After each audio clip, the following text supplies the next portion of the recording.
beloved Boss Mike Cervera. Si Sara Duterte, mga kababayan, nagmamakaawa na ho sa mga pulis at sundalo. Wala na mga kababayan eh. Sino pang aasahan niya? Yan na lang talaga. Nagdidelikado sa impeachment trial. Wala naman nang makuwang suporta sa taong bayan. Sino pang kanyang dapat na takbuhan? Ngayon, halos maglumuhod na ho sa pulis at sundalo. Ginagamit pa ngayon yung tatay na gunggong, mga kababayan. Ginagamit pa si Digong ngayon na tila ba sinasabi, tulungan si Sara Duterte. Grabe, no? Buksan ang nakasaradong isipan mula sa silid ng karinlan. Yan ang mga tatalakayin natin ngayon. Ano pa nga ba? Eto. Unahin na natin ito, mga kababayan, ha? Grabe to si Sara biruin ninyo, mga kababayan ko. Hindi ko naman sinabing huwag kayong manood sa impeachment trial. Boring nga lang. Ang boring no? Naboboringan ako sa impeachment trial, Para bang pwede bang nyo na lang, Di ba? Sapakin nyo na lang. Para matapos na. Eto, mga kababayan, kahit sinabi niya na uuwi na next week yung tatay niya at talaga namang naunawaan din ng kanyang mga taga-suporta, tinatanggi ngayon ni Sara Duterte.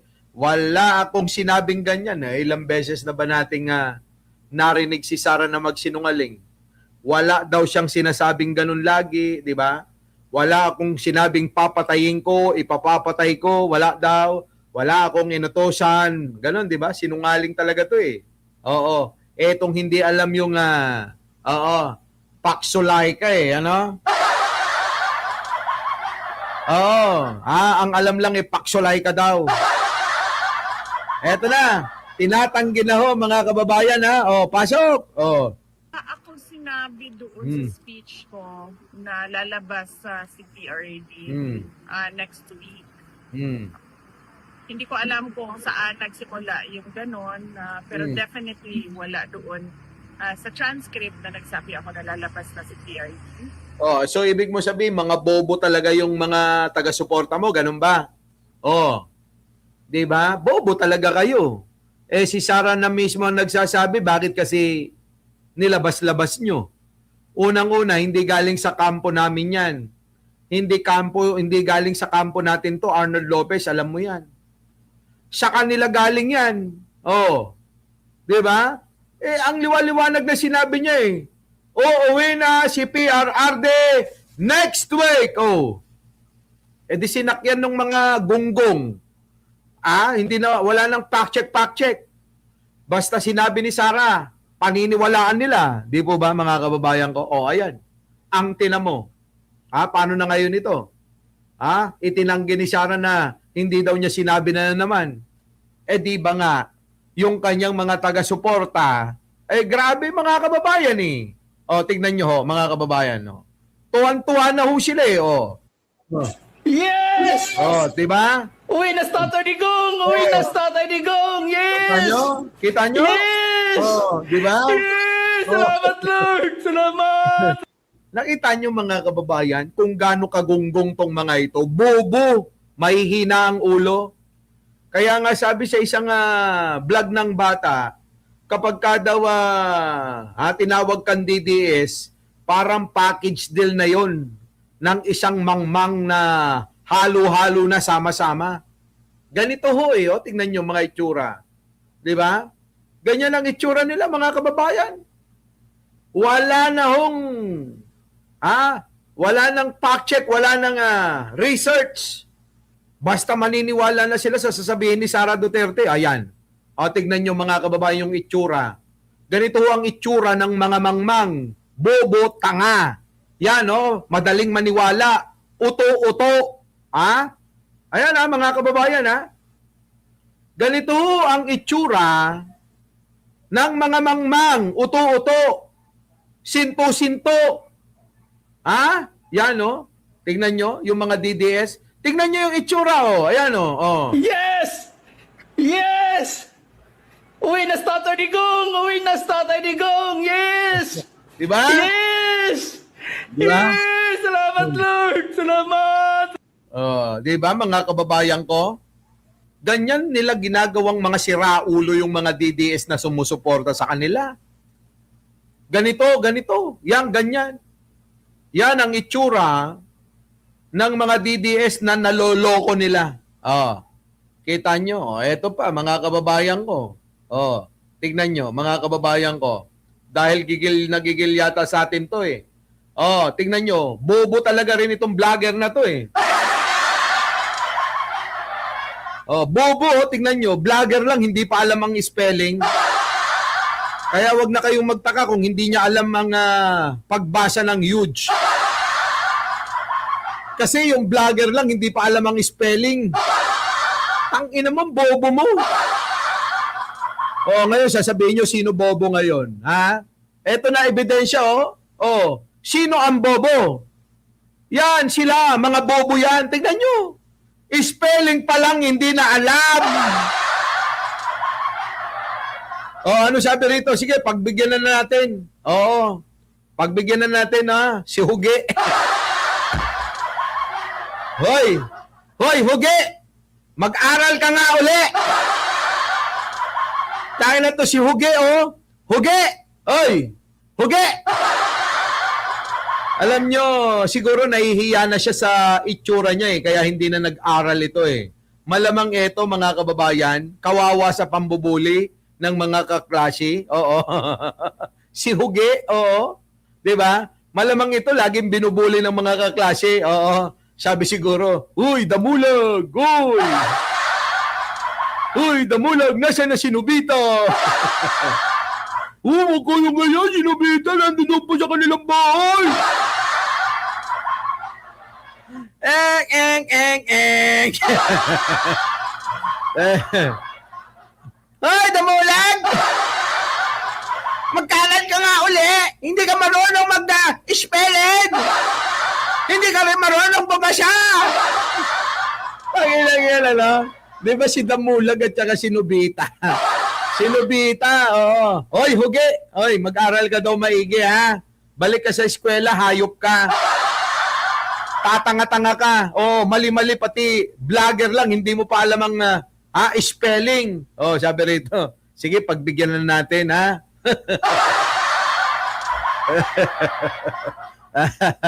Di ba, Aaron Lopez? Pwede, no? Pwede, no? Oh. Di ba? Ang may wagang mensahe.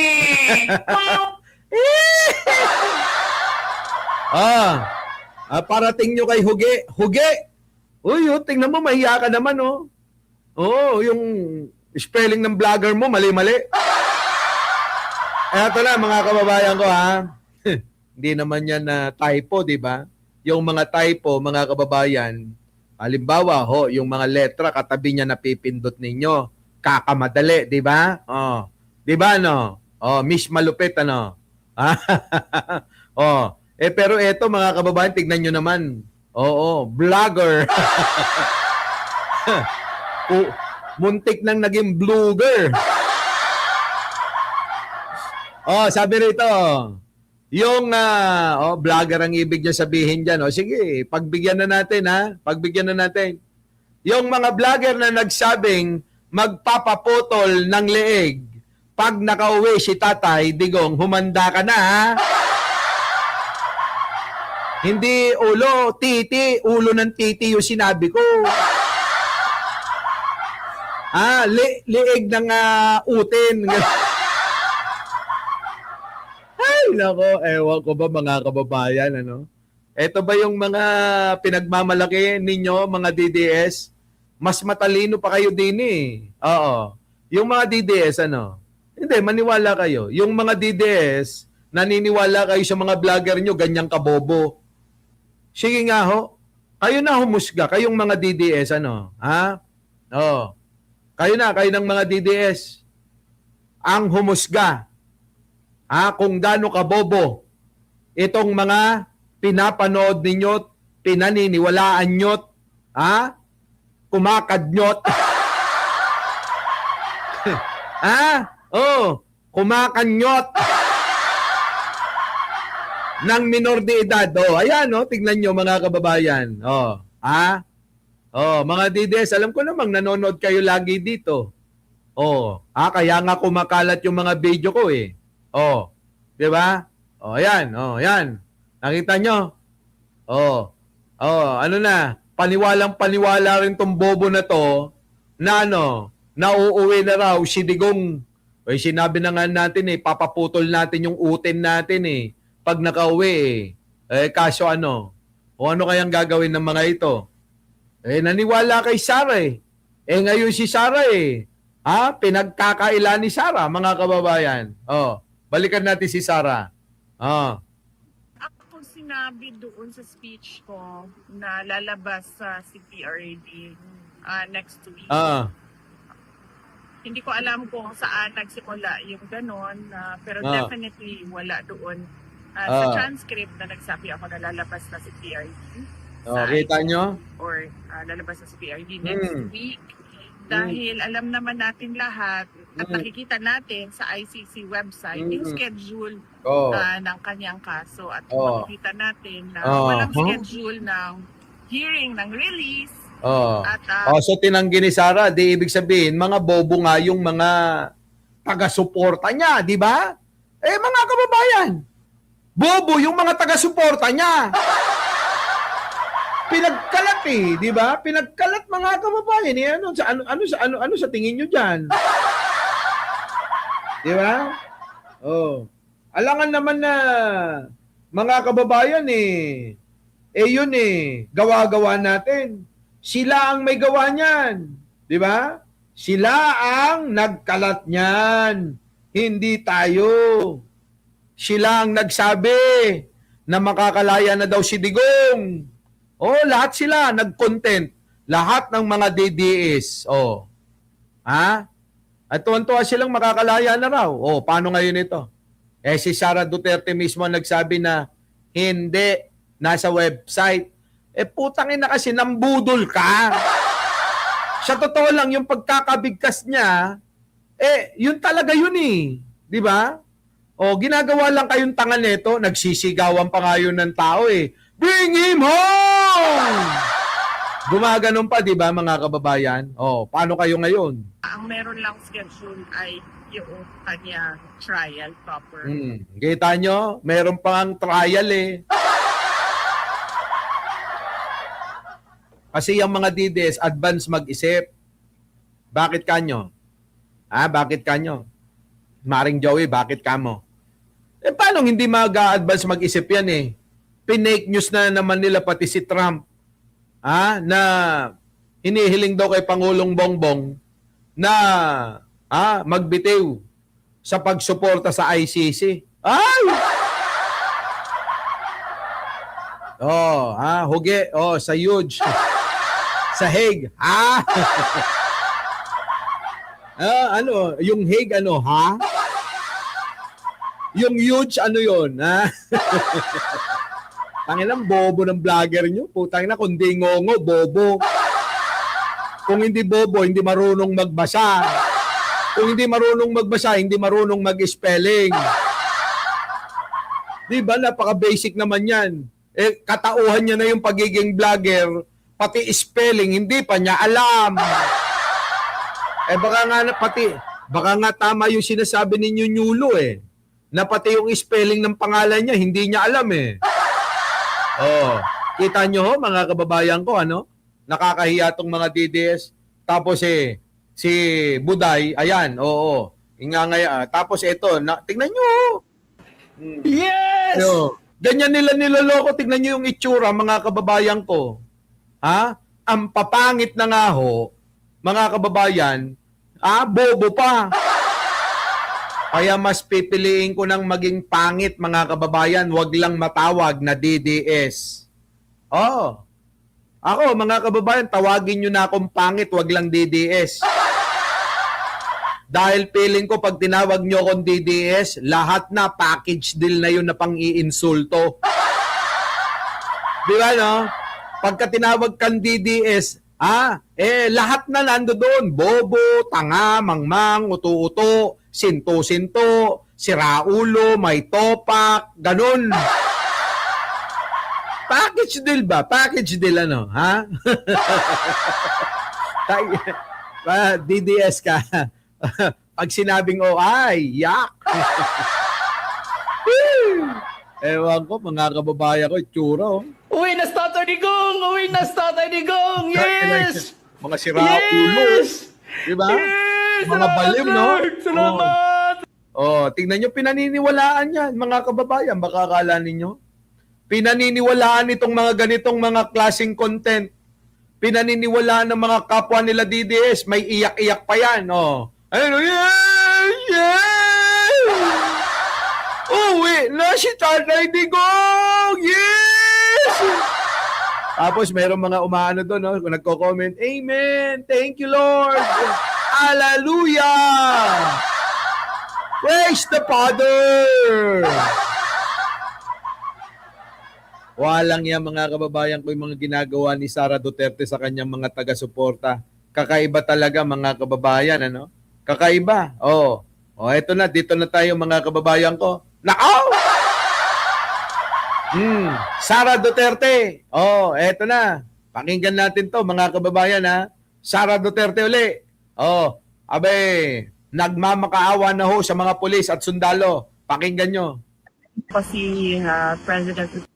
Kanina tinanong po si President Duterte kung meron pa siyang mensahe para sa inyo dito sa labas na nasa Duterte Street. Meron siyang mensahe pero in general kasi yung kanya. Ito na, tingnan nyo mga kababayan, pag-aralan nyo maigi, ha. Pakunyari pa ito, gagamitin na naman yung tatay niya. Kawawa naman yung matandang Duterte, ha? Wala na nga silbi, nagagamit pa ni Sara Duterte. Wala lang silbi, ha? Pero nagagamit pa rin ni Sara Duterte. Nakuha nyo, mga kababayan ko? Pinipilit pa rin nilang gamitin, kahit hindi na dapat, Bakit? May naniniwala pa kay Digong? Siguro yung mga ilan-ilan. Sige, Sara, banat! Pinadala na mensahe at sasabihin ko, verbatim. Sabi niya, my best wishes Ayan na. to the men and Oh. women Oh. and LGBT of the Philippine National Police Ayan na. and the Oh. armed forces of the Philippines. Kita You are nyo? very close to my heart because you offer your life for the country. Kita nyo, mga kababayan? Simpleng-simple, mga kababayan, nagpapaawa na ho, Tignan nyo, ang gusto niyang ipahatid daw ni Digong ay pagbati sa mga nasa dahig na taga-suporta ni Digong. Tinanong.